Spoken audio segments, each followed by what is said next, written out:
Isang napakasamang balita para sa lahat ng mga solidong fans ng Warriors dyan mga kaibigan kung saan ayon sa report ni Shams tungkol sa tinamong injury ni Jimmy Butler kalaban ng Miami Heat. Ay nagtamo po si Jimmy ng season-ending torn right ACL, malaking kawalan talaga ang pagiging out na nitong si Butler ng buong season ngayon sa Dubs. Napansin natin ang sobrang agresibo ni Jimmy sa laban kontra Heat, ramdam talaga nating lahat na gustong-gusto ni Butler na talunin ang kanyang dating kupunan. Isa ang pagiging sobrang agresibo niya sa laro ang nagdala sa kanya ng masamang injury. Ngayong out na nga siya sa buong season para sa Golden State ay kailangan na gumawa sila ng paraan kung papaano mapanatiling malakas pa rin po sila kahit wala ng Jimmy sa team. Kabang-abang ang magiging galaw ng Warriors front office bago ang trade deadline, kung saan dahil sa nangyari kay Butler matik na maaapektuhan dito ang Jonathan Kuminga trade.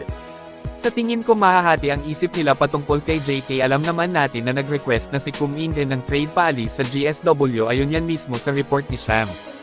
Sa interview ni Steve Kerr nang matanong tungkol kay JK kung gagamitin ba nga daw ba si Jonathan kapalit kay Butler, ay agad na sinagot ito ng Warriors coach veteran na oo. Could you go to Kuminga if there is a need for Sure, that position? absolutely. Posible talaga ito na magagamit na si JK na alam naman na siguro nating lahat noong wala pa si Butler sa Warriors, ay fit si Kuminga sa Dubs at nagbago bigla ito pagdating ni Jimmy sa kanila. Nag-negative bigla ang kanyang plus-minus, ibig sabihin hindi na bagay si JK dahil kay Butler.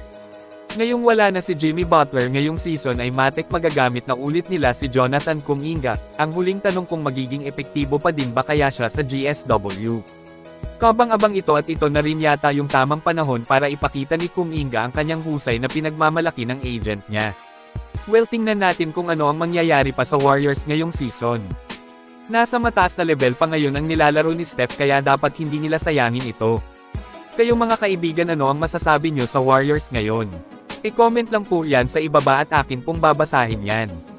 Samantala bago tayo magtapos ay sipatin po natin ang ginawa ni Steph kontra Heat, na siya ay naglista ng double-double sa larong ito with 19 points and 11 assists.